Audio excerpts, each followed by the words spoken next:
Welcome to the latest European Union of Progressive Judaism webinar. I'm Bill Etchickson, the director of the EU office for the European Union for Progressive Judaism.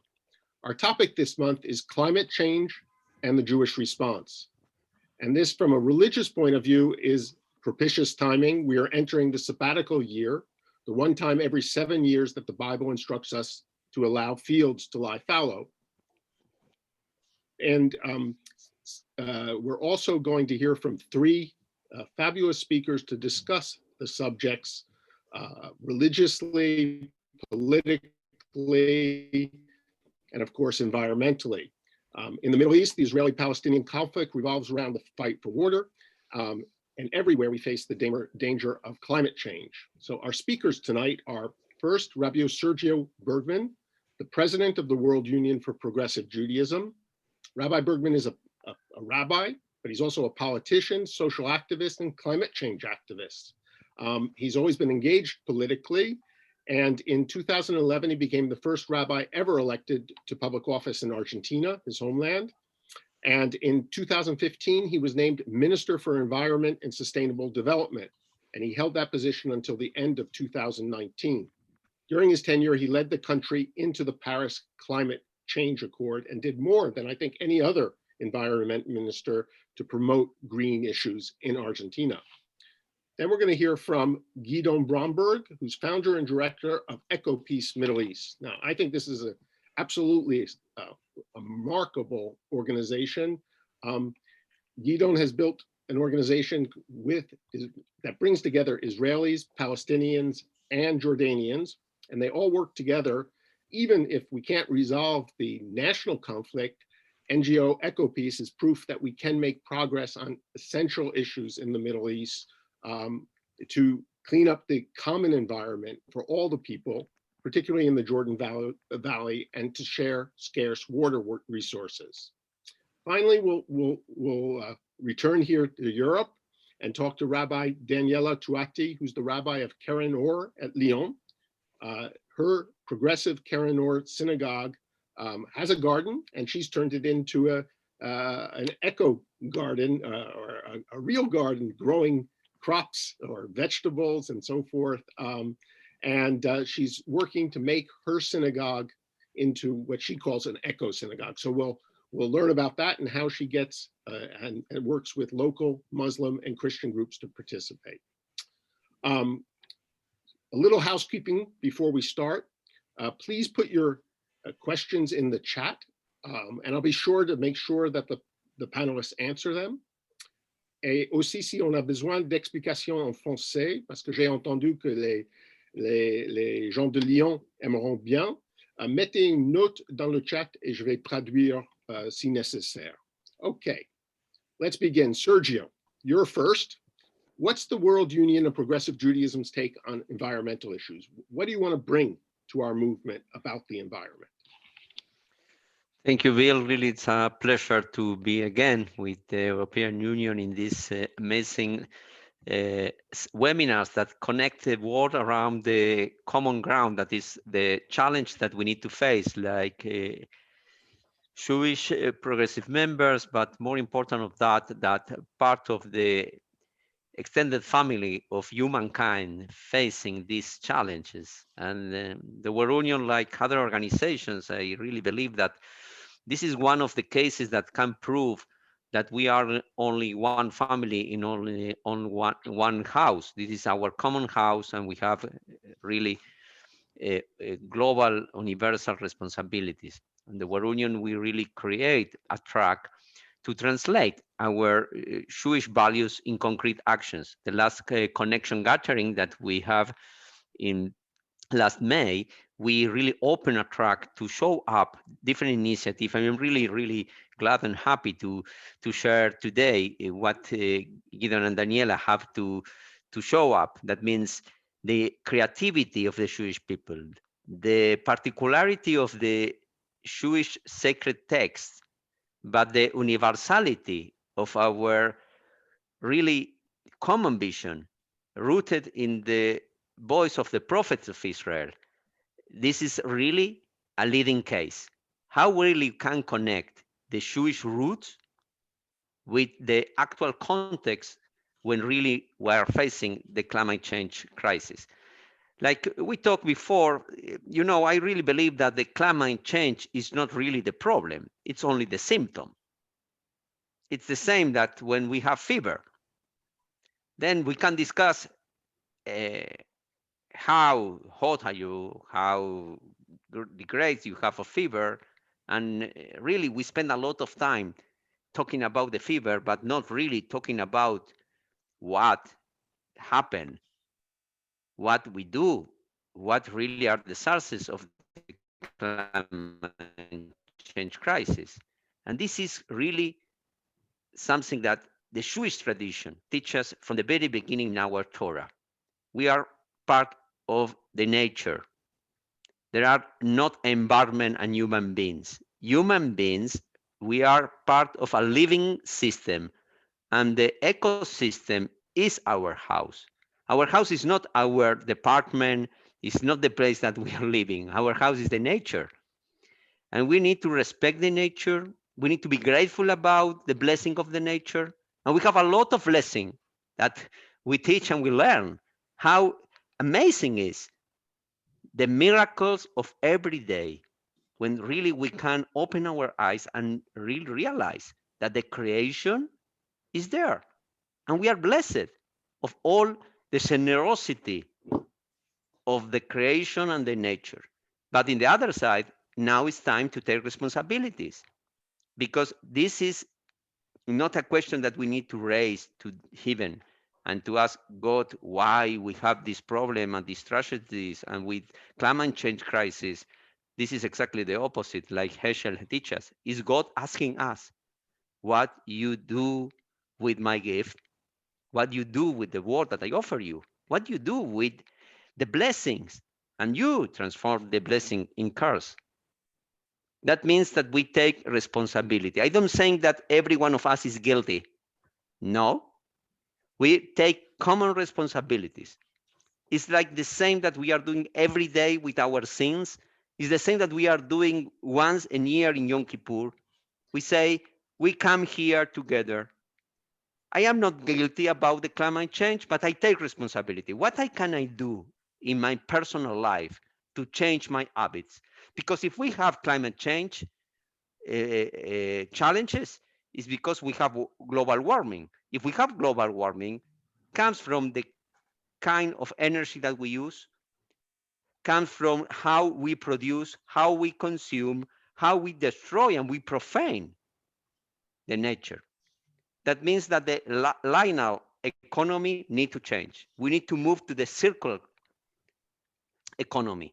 And this includes not only a commitment with ecology, is to come from ecology to a change on the market in the economy and to become sustainable. The answer to climate change is to be sustainable. And to be sustainable, we have the different circles: at home, in the neighbor, in my synagogue, in my town, in my country, in my world. And I think that exactly we are in a new time, coming back to our roots, that every one of us need to listen the call of God with climate change. We are Noah, and we need to build the ark because the flood is coming. That means that we have an opportunity to save the meaning of humankind in this common house and to answer the question why we are part and partners of God and why we take responsibility of the creation. This is really, really the Jewish essence. This is really for us the three levels that we need to achieve. The tikkun atzmi, that means to really grow up spirituality and take responsibility. The second one is tikkunam, that means we are not alone in this world. That means we need to build connection with others and to say, no matter what you think, no matter what is your religion, no matter what is your nationality, this is one of the more important tests to humankind to become an extended family. And the third one is tikkun olam. We talk all the time about tikkun olam, tikkun olam, tikkun olam. Really, you are committed to tikkun olam? And then you can use the energy in the way that you are using. You can really produce and consume in the way that you are doing. This is concrete tikkun olam. To be sustainable is an ethical and a Jewish mitzvah.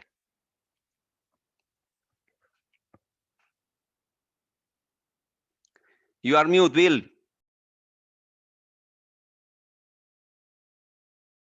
Wanted to let you talk, but just before we move on to the next speaker, what is the difference? Is there a difference between how we as progressive Jews deal with climate change and environmental issues than other denominations of Judaism? I think that we share the same values, but we make a different interpretation. Because for us, climate change is not a whole issue. It's a whole issue. This is about that Kodesh for us. That means for us, for me, climate change challenges and to be sustainable, it's really for me a mitzvah. And this is a religious ethical commandment.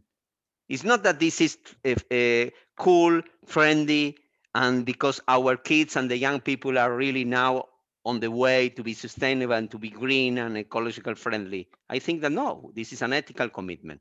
And also the political background is also important for us, like progressive Jews, because there is politics, there are not only parties. Public policies are common grounds.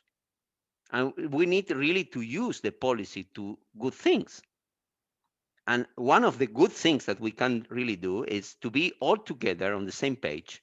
And like progressive Jews, we don't say that our Judaism is only outside the synagogue, that is only between Jewish people. The opposite. Like progressive liberal Jews, we are saying we are proud to be Jew, but we are open-minded to share our values with humankind, with other brothers and sisters, and to say, you know what? If we have only one God, we are all of us brothers. That means that we are a family. And this is an ethical commandment. This is to build brotherhood. This is to build sisterhood. This is to build the common ground that means that progressive liberal Jews are, first of all, Jewish people in a liberal approach. That is not that we are liberal people with some taste and color of Jewishness. No, this is essentially Jewish tradition in an open, wider approach to share the goodwill of all the human beings. Last question. I know that you speak often with the Pope. You're good friends with the Pope. Do you have a? He's recovering now. Yes. Now he's recovering because he have a surgery. Operation. Yes, but yes. This is the funny thing. We pray for him. I say to him the refuah shlema in the Hebrew version, And the funny thing that he answered me also in Hebrew. It's crazy.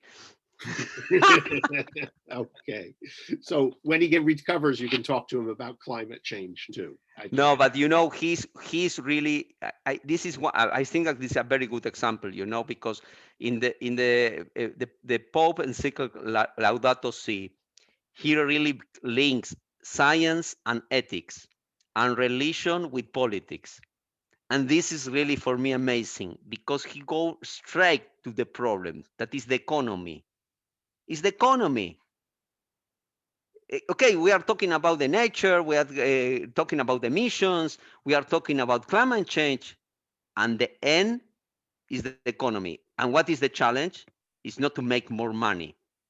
It's to be ethical, responsible for the human dignity. We are talking about human rights.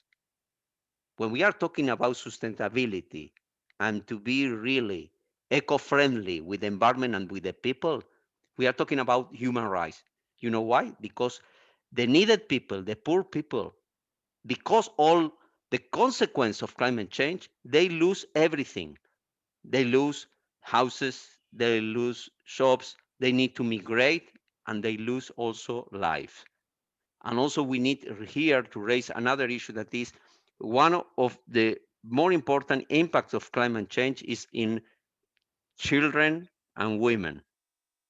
children and women are suffering, and they are leading really a revolution to be conscious about the importance to be aware about the global warming and what kind of solution we can do. And this is not in our level of middle higher class, that we are talking about electric cars and we're talking about solar energy. No, we are talking first of all about human dignity and to help the poor and the needed. And this is one of the statements about to be sustainable.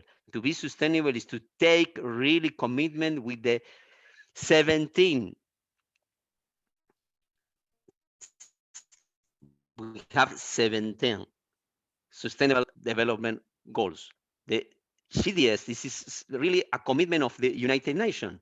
And now we are talking about only one, the 13, climate action. But we have 17. We have 17 that is access to clean water, that is renewable energy, but also about health and also about housing, also about that is so important to have an holistic approach that you can really to take only one of these goals. This is a circle. If you really saw the UN proposal of the Agenda 2030, there is a circle. This is not a line, it's a circle because everything is connected with everything. And also this is very Jewish. Circle time, circle life, circle economy, and circle sustainability. Okay. Thank you, Sergio. Let's move on to the Middle East. Guido Bromberg, you're working on the ground to bring this vision of Sergio's to bring three peoples together and use environment as an arm to really bridge the gap between Israelis, Palestinians, and Jordanians. Explain to us how. So firstly, Bill, thank you so much for the opportunity, invitation to speak here today. And I'm really honored by you and by the organizers for taking on this issue. EcoPeace Middle East is a truly unique organization. We're the only organization that exists in any field that is Israeli, Palestinian, and Jordanian together. We're a non-profit organization.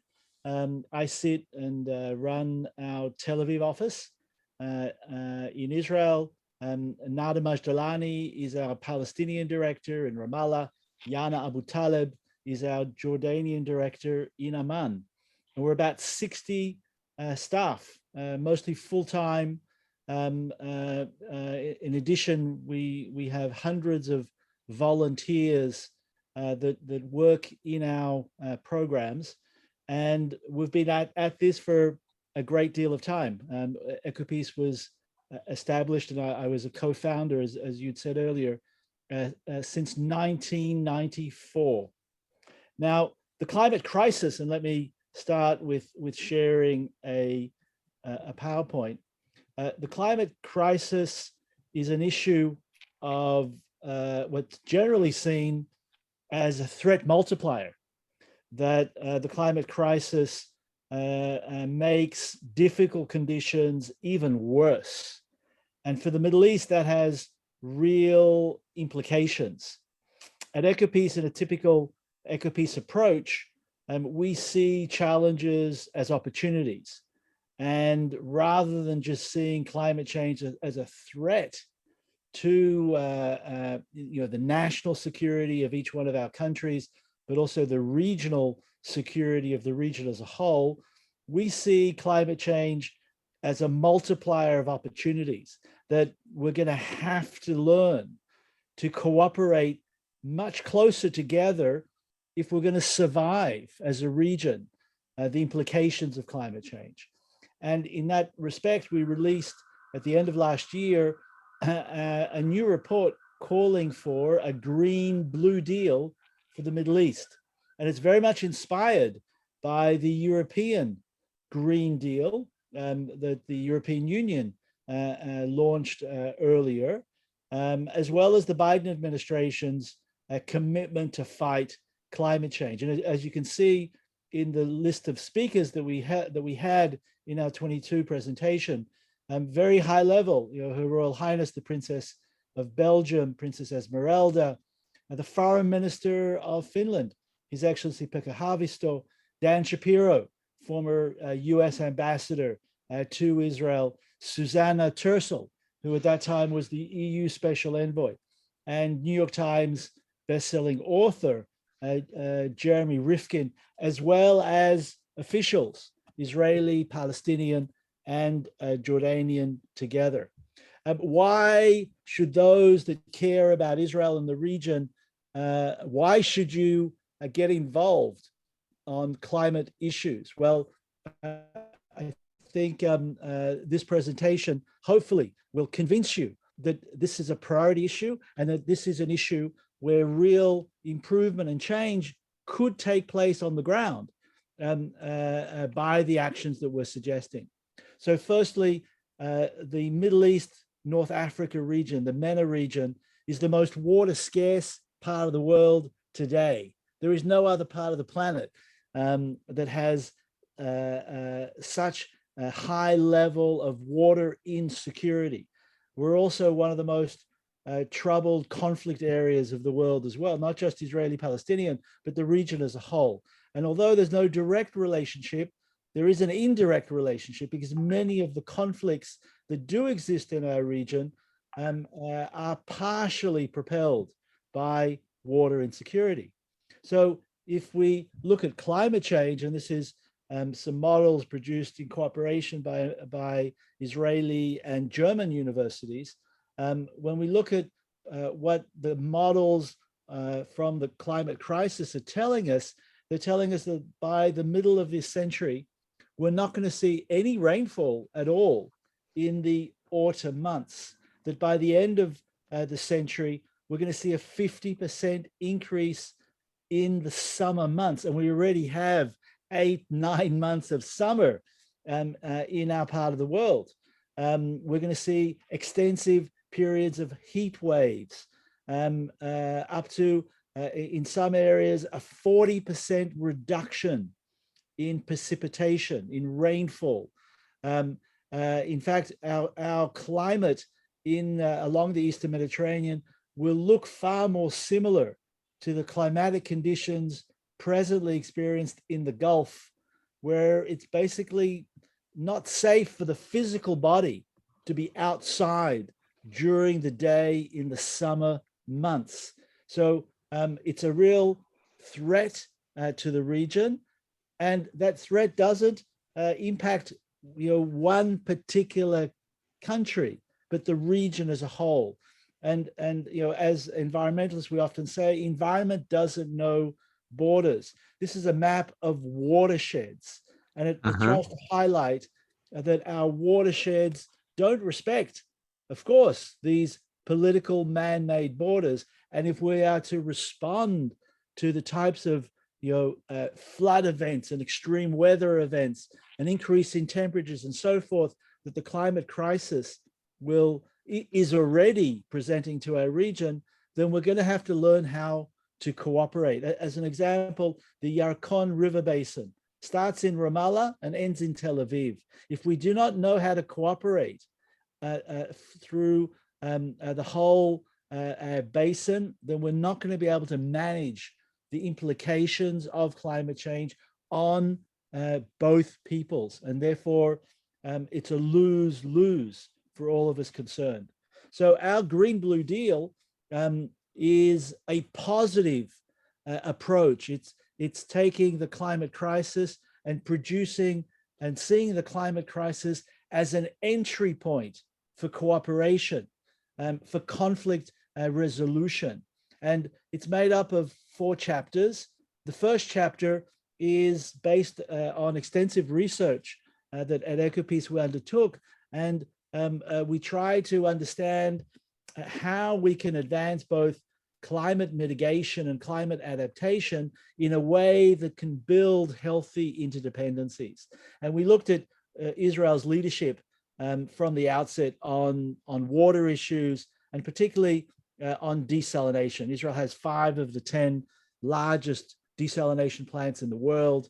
70% of the water that we currently drink in Israel is coming from these 5 desalination plants that are on the Mediterranean, and no longer from ground or surface water that's becoming more and more scarce. Now, the desalination along the Mediterranean at the moment on the Israeli coast, but in the future, desperately needed also on the Gaza coast. The comparative advantage is that all of the major cities, Israeli, Palestinian, and Jordanian, are only 100 kilometers from the Mediterranean coast. And that means that, Israel really holds the Israel and Gaza and the Palestinian territories hold the comparative advantage of producing desalinated water at cheapest prices and selling that water, as we just saw in the deal last week between Israel and Jordan, that Israel agreed to sell an additional 50 million cubic meters of water to Jordan. But Jordan is missing today, even not at the height of climate change, Jordan is missing 500 million cubic meters. When you turn on the tap in the water, when you turn on the tap in Israel, water always flows. That's not the case, not in Gaza or the West Bank, not in Jordan, or not anywhere else, sadly, in most of the Middle East. Water is intermittently supplied, and that's only going to get much worse unless we share technology and the ability to sell water across borders.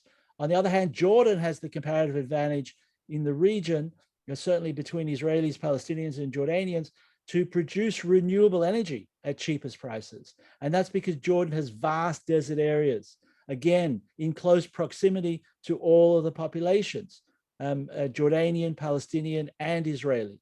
And although Israel looks like it has the Negev is captured. Half the Negev is military training areas, the other half are declared nature reserves. Israel's only reached 9% of its target by 2030 to have 30% renewables.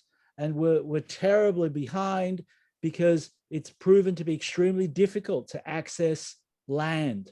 And therefore, this proposal that we've put on the table of buying renewable energy, both solar and wind from Jordan, has actually attracted the support of the government of Israel. And it's now a policy of the Ministry of Energy in Israel to seek to buy renewable electricity from Jordan, and of course to sell water. And that then turns things around. It means that the region as a whole can benefit from water security, from energy security, but no less importantly, by promoting regional stability. Because for the very first time, each party will have something to sell and each party will have something to buy.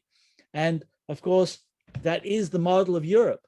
We actually, when we started this research, we looked to the coal and steel arrangements, what became the Coal and Steel Agreement and the Coal and Steel Commission of Europe, where the two most important natural resources at that time on the continent, coal and steel, were brought together instead of competition to cooperation. And of course, in the end, that led to the European Union. Well, in the Levant, in the Eastern Mediterranean, Middle East, the coal and steel of this century at this time is harnessing the sun and the sea. And that's what our first chapter, as a real game changer, and I can go into further details as to where that stands, perhaps later in questions. The second key aspect of our report is calling for the rehabilitation of a river holy to half of humanity that conflict has almost completely destroyed. So I'm talking about the River Jordan south of the Sea of Galilee. This is how, on the photo on the left, the River Jordan looks like today. It's basically a sewage canal. 50% of the biodiversity has been lost. 95% of the waters that used to flow down the river have been diverted, half by Israel, the other half by Syria and Jordan.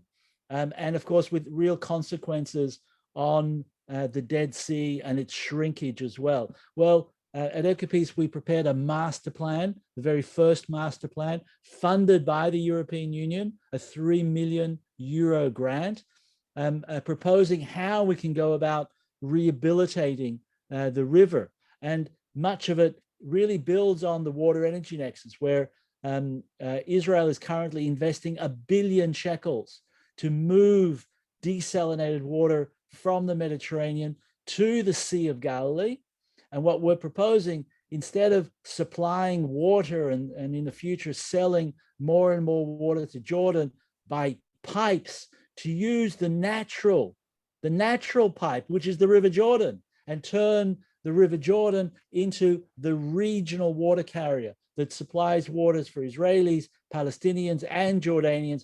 But we take it as further south down the river as possible, so that we can also rehabilitate this river holy to Judaism, Christianity, and Islam, and an issue that across synagogues all over the world could bring people of the different Abrahamic faiths together. And what our master plan highlighted, by using the river as a multi-use system, we turn the economy of the Jordan Valley from an economy of poverty of only 4 billion to an economy of shared prosperity of 73 billion. And much of that is built on tourism, because at the moment, who wants to come down to a holy river that looks like a sewage canal, that smells and is a health hazard? Well, we can really promote and diversify economic interests by rehabilitating that river. The third chapter of our Green Blue Deal is focusing on also moving forward on the peace process, and at least on the issue of water. And people need to understand that water under the Oslo Accords was identified as a final status issue, an issue to be put aside together with other final status issues, difficult issues to solve, like Jerusalem and refugees, settlements and borders, etc. It was put aside, water as a final status issue, because in 1995, there was only natural water, and sharing the natural water, such as particularly the mountain aquifer, was a difficult thing to do, because it would have produced winners and losers. Much due to Israel's leadership in the water sector, we don't need to see winners and losers anymore. Palestinians can access greater quantities of water, which they need to get a fair share of water from the shared water resources, with Israel replacing that water by increased desalination. So we turn the issue to a win-win. And under the climate crisis, this is all the more important, because the springs are drying up, and without water, we see a decline in agricultural production. We see a decline in livelihood. And of course, that then feeds more conflict. Finally, on the education side, we think that there needs to be a great deal more investment in water diplomacy, in climate education, both formally and informally. And the photo in front on the left, these are youth water trustees. These are Palestinian, Jordanian, and Israeli kids that spend the whole year together, both in parallel and together, learning about their water reality, their neighbors' water reality, and the interconnectedness of the two, and what climate change will mean for their region if we don't adapt, if we don't adopt policies such as what we're calling for. And they're calling on their leaders, on their mayors, on national governments to change policies and to promote cooperation in order to move these issues forward. And the photo on the right are actually Palestinian, Jordanian, and Israeli mayors from the River Jordan, literally jumping into the Jordan River at a clean stretch. And they're jumping into the water not because they're best friends. Despite conflict, despite animosity, they've come to understand that they're all losers under the current paradigm, under the current situation of next to no cooperation. And they're actually the true leaders of the region, because they're calling for cooperation to rehabilitate the river and increase prosperity for their respective communities. We've come a long way, and this is my last slide. We've had the opportunity, this is on the left here, Nada, a Palestinian director, Yana, a Jordanian director, and myself at the UN Security Council. So 2 years ago, we had the opportunity to present some of this work, the water energy nexus, to the UN Security Council, highlighting that the climate crisis is a security issue. And perhaps unlike the situation in other parts of the world where there's a lot of climate denial, in our part of the world, there is a broad acceptance that climate change is real and is threatening us all. And we saw the response from both the Israeli ambassador to the UN and the Palestinian ambassador to the UN, thanking us for the presentation. And in fact, all the other ambassadors were almost on the floor because they'd never seen the Israeli and Palestinian ambassadors ever agreeing on something. So the climate crisis is indeed able to bring us together. Finally, we're also invited to present before the UN Secretary General's Climate Summit. And here we're meeting with the Foreign Minister of Finland, who has taken on this issue as a champion. And he has reached out to all of the foreign ministers, Israeli, Palestinian, Jordanian, Egyptian, Emirati, seeking to convene a discussion. And we're still hopeful that in Glasgow, we will be able to arrange a gathering of leaders from our region and perhaps even make a statement on the importance of meeting the climate challenge and moving forward on these 4 chapters that I've presented this evening. And I leave it. Yep. Thank you. Bill, yep. Thank you.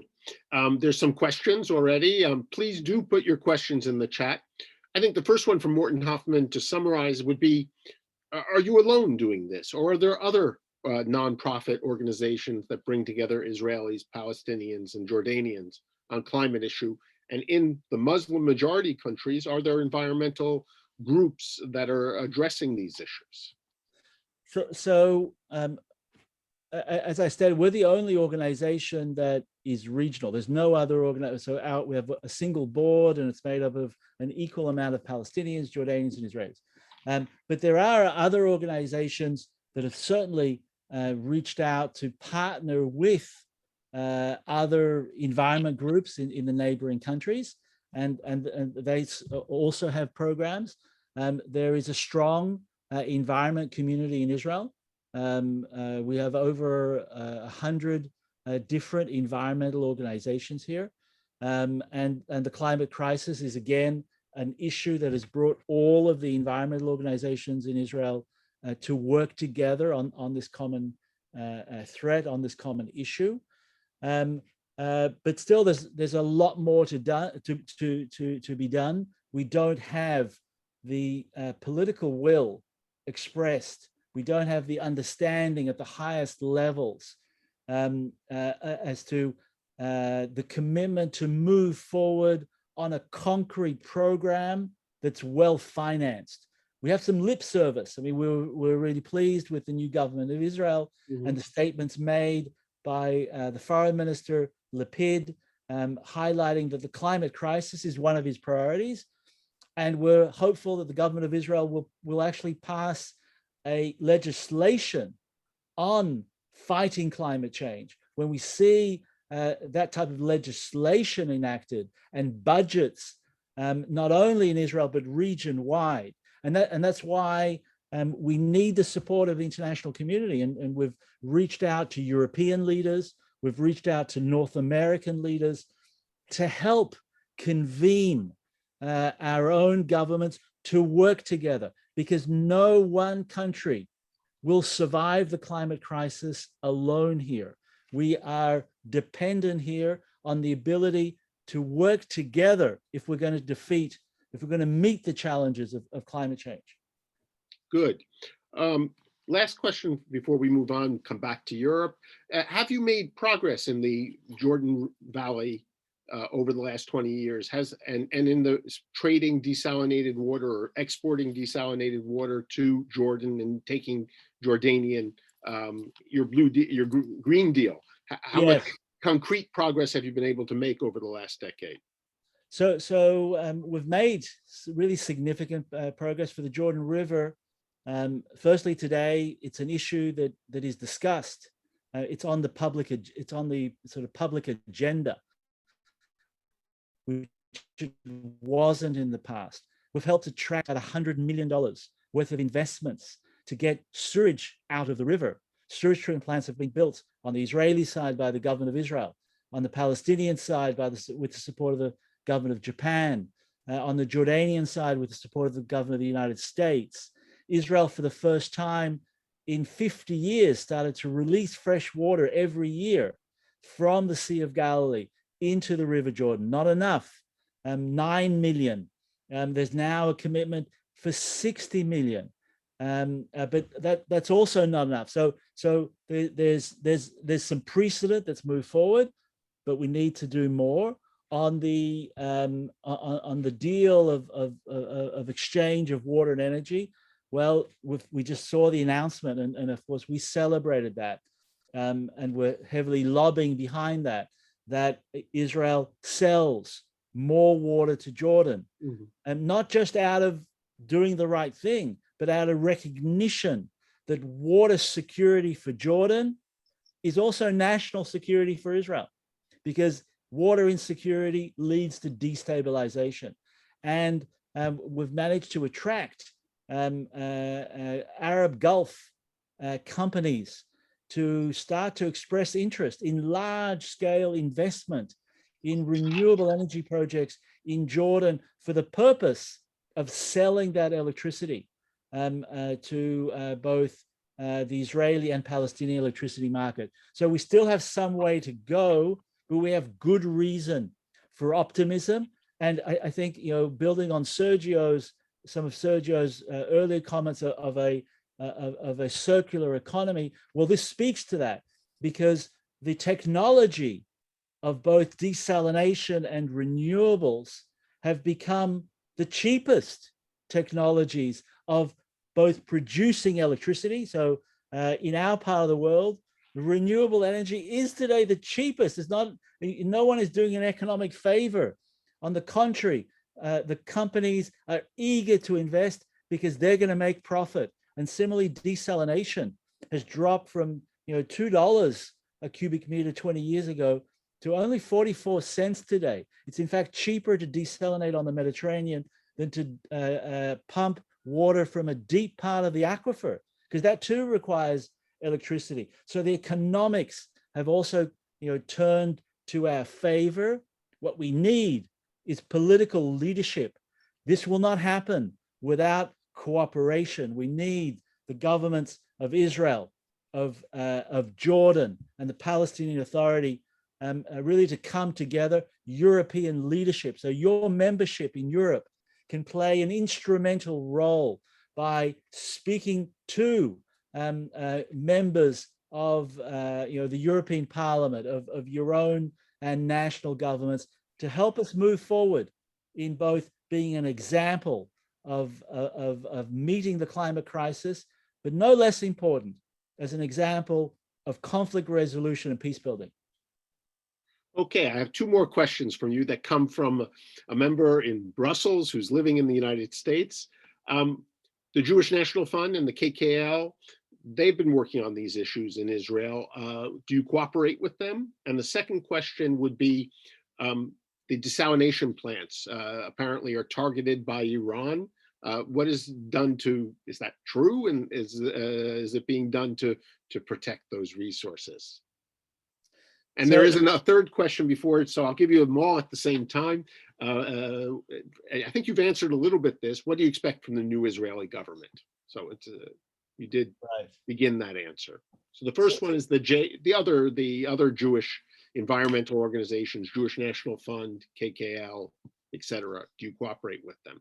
So the Jewish National Fund, is famous for its tree planting. In Israel, there's a lot of controversy on the type of trees that were planted, and like any environment movement, we have our differences within the movement itself. But there's no question that the reforestation of Israel, and Israel has reforested more per percentage of the country, per size of the country, than any other country on earth, and that clearly is due to the investments led by JNF, the importance of tree planting to promote carbon capture is essential. So we really need to do so much more, and we struggle every time we see the Jerusalem forest being cut away by the expansion of urban development, and we need to stop that. I'm not familiar with Iran in particular and the desalination plants, but there's no question that Israel's desalination plants are vulnerable because they're sort of sitting targets, but they're also vulnerable to basic pollution. And I think that's another message that we bring home, that already today, for whatever reason, and clearly it's also conflict related, it's also management related.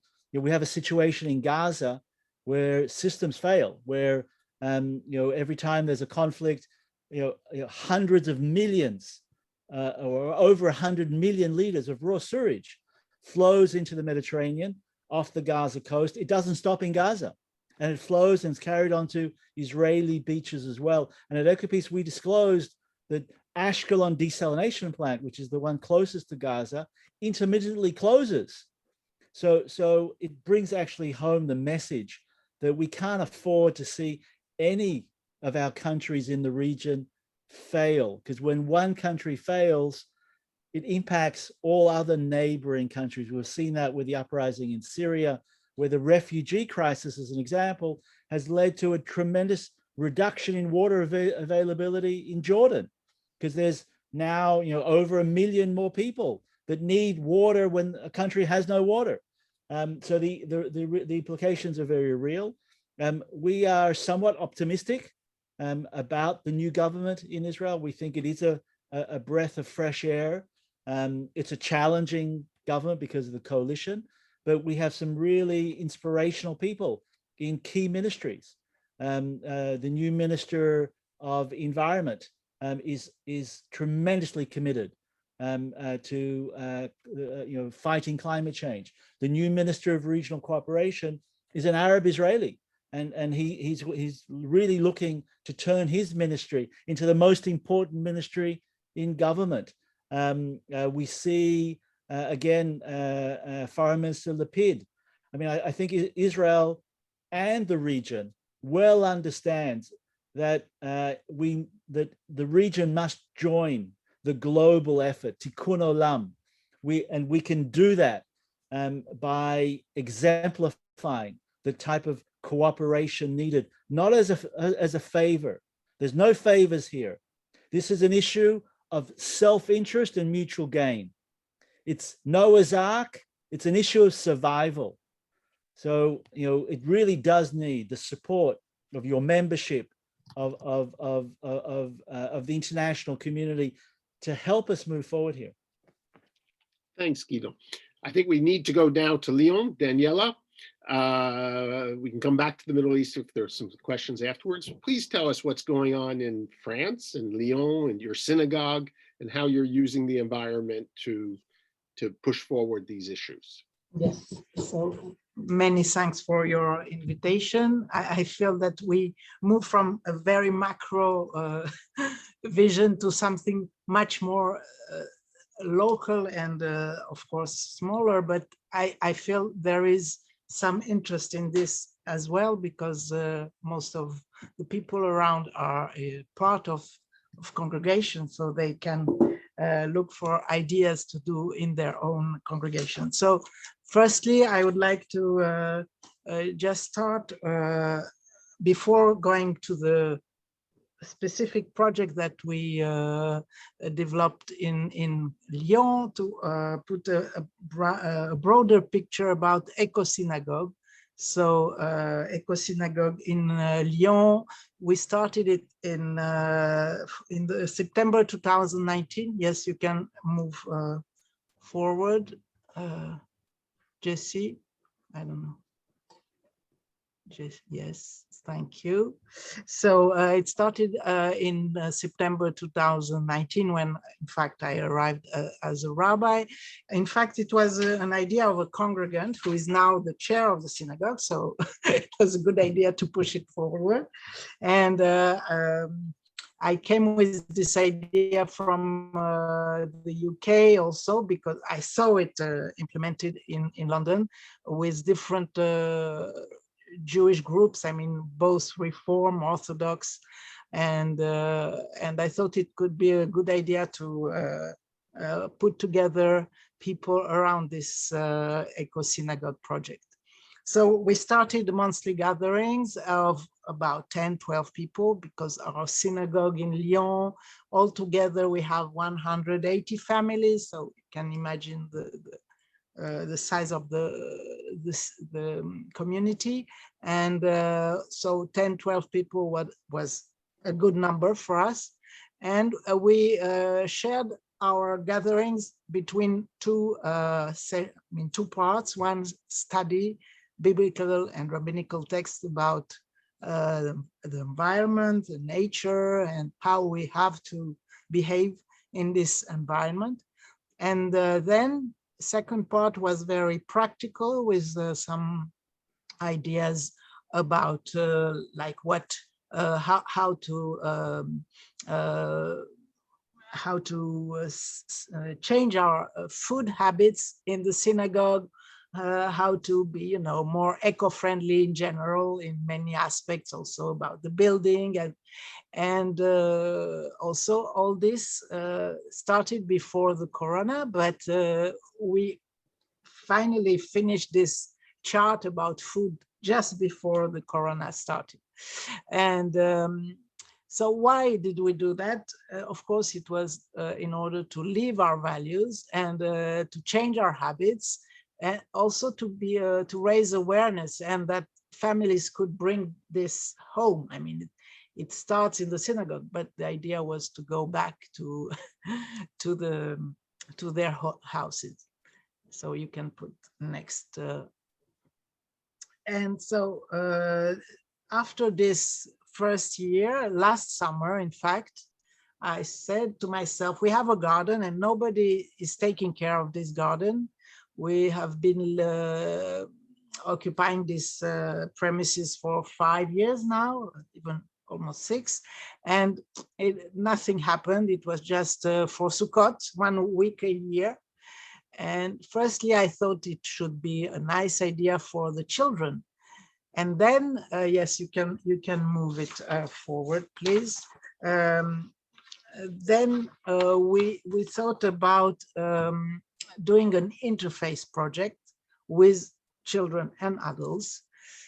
And then it was when I met, in fact, a friend who created an organization who dealt with this, with creating gardens in the city, in both for companies and in private homes, and also, why not, in an organization like ours.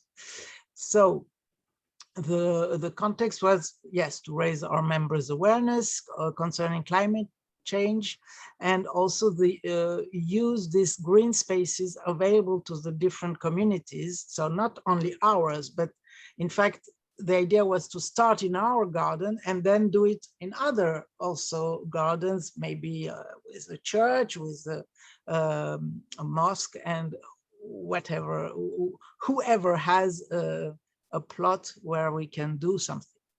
And so to cultivate both vegetables, fruits, and use it as a meditative or medicinal garden. And then, yes, the idea was also to do an interface project and share it with other religious group. And so it was both an opportunity to meet, to know each other better, and also to work together, to do something together in order to move it as an interface project. Yes, you can go further. And so I didn't say that the organization we work with is called Les Mains Vertes, or green hands, and they are very small. They just started at the same time as we thought about this project. And they offer, in fact, a trainer to promote these green spaces. And we have, of course, to pay for this gatherings the idea was to do it every week, and then we thought it will be too often, so we moved it to once a month. So as we are in fact in this specific area of interface gardens, as far as I know, and I checked of course online and we are the first to do it in France. There are other gardens for, you know, people who are, I mean, like for foreigners, for refugees, for other, I mean, other aspects of how to say it, to work on bringing people together in other areas, but there is nothing like an interface garden. And yes, you can move it. Yes. So our partner Green Hands, what they bring is a training space. So to, as I said before, bring nature back to the city, and also their trainers, professional experts who can help us start this gatherings. Yes, you can continue. So why do it in an interface context? You can continue, Jesse. So yes, it was, of course, to reclaim nature and biodiversity, use an unoccupied or little used spaces in a religious context, and share a meaningful and community-based activity, something very, I mean, down to earth, fulfilling, relaxing, and a way to return to the earth. And also to be an actor of ecological transition, of an eco-responsible project, and be a kind of educator in this field. The idea was to both, of course, train people to do their garden and do it in this space, but also to use our faith and our texts about ecology and to put it in action. So it was both text-based and I mean very practical. And of course it was about cultivating local organic products, and also then sharing it and giving them to another, you know, association, I mean, a charity who needs, for example, for some people, food, and this was the idea. And of course, to reduce carbon impact and recycle waste. So yes, you can, yes, again. So yes, so we had, of course, some stumbling blocks, let's say, on the road. First, of course, was the Corona crisis, because it postponed our project for several months further. Then we tested the land, and it was very polluted, so we had to do it an overground culture and not in the earth. So we did a plan with 4 containers to grow fruits, vegetables, and herbs. and to select also varieties that are symbolic to our face, different face. And also not only the land was polluted, but also there is very little sun in this garden. So it meant that we had to put it really next to a wall. You'll see a picture so you can understand how it works. So there are many, I mean, challenges too. And then, of course, I said before that we planned firstly to do it on a weekly basis, but people wouldn't come. So we said maybe it's better to do it on a monthly basis, and then our trainer would come to take care of the plants, because of course we can't do it only once a month. And which day? So we chose Sundays, and of course with changes over the according to the seasons, and a subscription to pay. So there is a picture, if you can move forward. So here, yes, it will look like this, because we don't have them yet. We are planning to have them in September, but we have already, you know, kind of vision of what it will look like. So the 4 containers, and also on the wall we will be able to put some herbs, and I think it will be really lovely when it will be done. But until then we have some work still to do. Then I have a chart about the example of training models that we can do with our members. So the ABC of the vegetable garden, then how to make a plan to plant different vegetable according to the season, as I said, what are the natural fertilizers and manures, tools, what we can use, what we shouldn't, earth compost, etc. As you can see, how to water things, etc. You can move forward. And yes, in terms of financial aspects, so because it has a cost, but we are quite, we have some hope that maybe the mayor of our city, we are not in Lyon, we are in Villeurbanne, which is a suburb, in fact, next to Lyon. And they are very interested in this project, and they would like to help.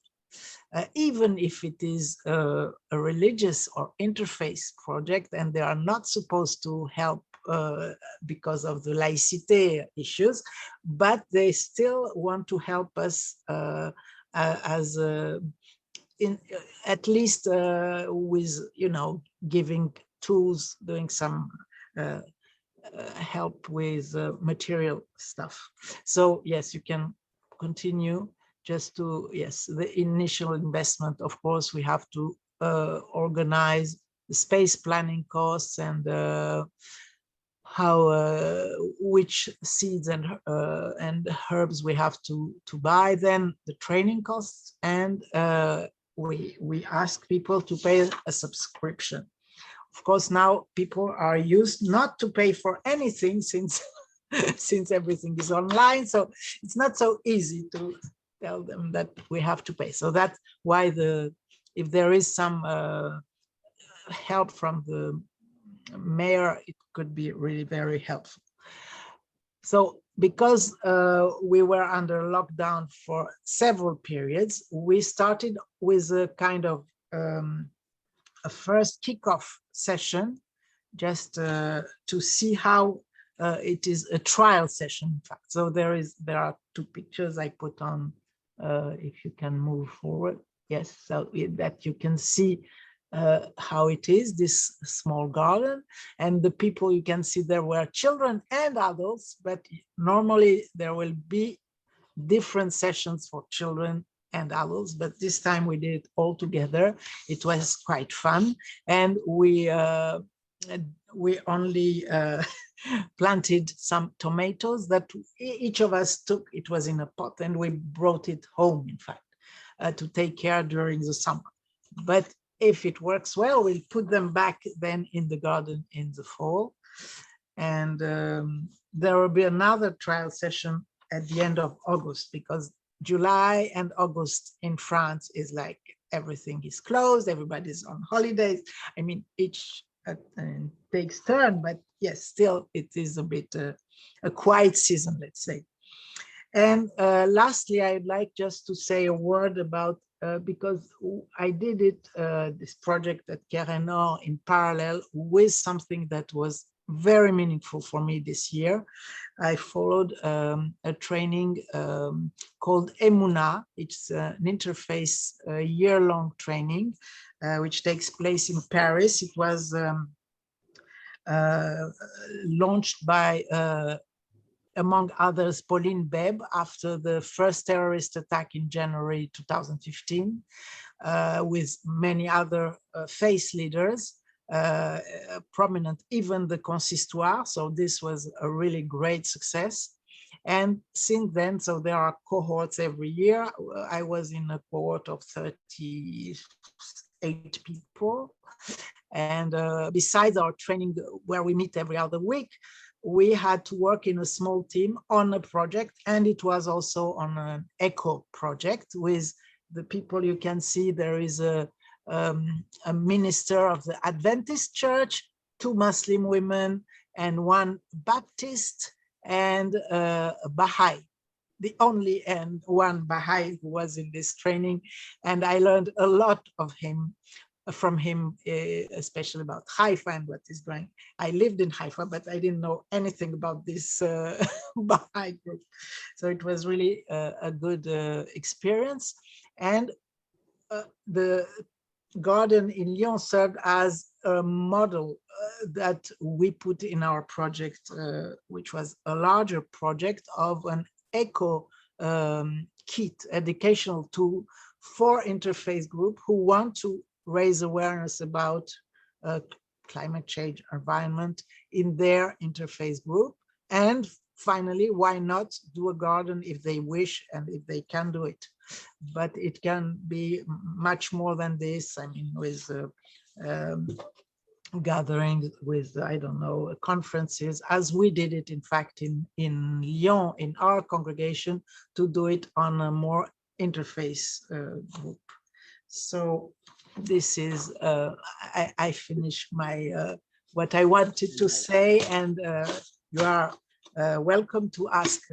I put my email if you'd like to ask. I hope many synagogues in Europe or around the world will begin copying. Ours in Brussels could definitely use a garden. You have a big garden. So we have a garden, but not very much of a producing garden. But thank you. And Emuna is a terrific program, and it's happy to see. Yeah, you have it in Brussels now. Yeah, I know. Of course. Amsterdam, and we're looking to bring it to the United States and so forth. Now, to finish up, there are some questions, Sergio, for you, but for all the panelists. I think a very good question from Scott Lewis about synagogues and Jewish institutions who manage their assets through banks and asset managers such as BlackRock, which invest in fossil fuel and in fossil fuel infrastructure. Shouldn't we do some ethical reviews of how we use our money? Guidon, is this an issue too for you? The big investment banks not wanting to invest or investing in dirty projects in the Middle East, and for you, Daniela, too. But Sergio, first to you. I really, first of all, I want to acknowledge the presentation of Guidon and Daniela. I think that show us different perspective of the same commitment, that is from Jewish tradition moving forward to universal commitments. And I think that this is really an added value for our commitment, like liberal progressive Jews, but also like leaders, because to your question, I really believe that values you can only teach by became a role model, only by actions. Without actions, there are not values. There are philosophical ideas. Values are actions. And that means that we need, in any scale, in any proportion, a commitment between what we are saying and what we are doing. That means if you are a politician, like Gideon said, you need really to move forward to law to politics and to commitments of your country.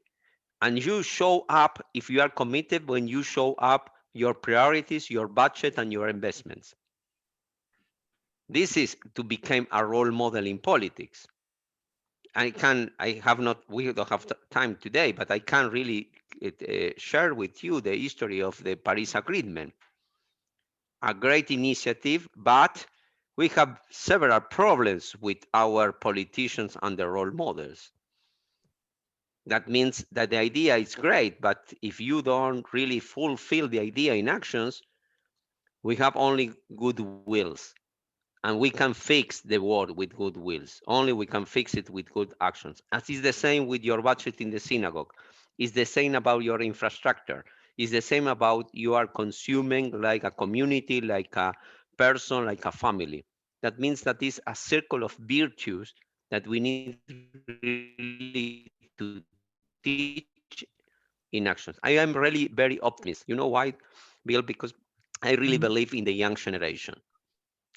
Our kids and the young people from every religion, for every nationality, they really realize with this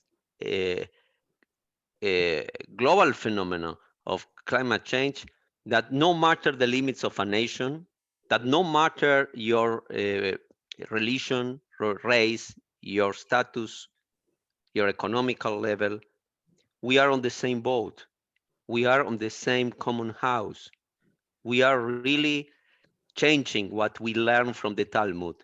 Kol Israel Arevim Ze Baseh. Now, with climate change, it's every human being. It's a guarantee of the other human being. When with climate change, we realize that we are one, our planet is only our house. Thank you, Sergio. Some final words, Guido and Danielle. Guido first. Some final thoughts. Yeah, so I think the financing issue is indeed critical, but we need to go beyond just looking as to what not to finance, but also how we finance even sustainable projects. We need to be thinking beyond silos. And an example of the European Union. The European Union is a major financer of desalination plants in Israel. The European Investment Bank has financed most of the desalination plants, yet the current desalination is powered by natural gas, by fossil fuel. The same institutions, in this case, the European Bank for Reconstruction and Development, are financing many of the solar energy investments in Jordan. So good projects, but the dots are not being connected.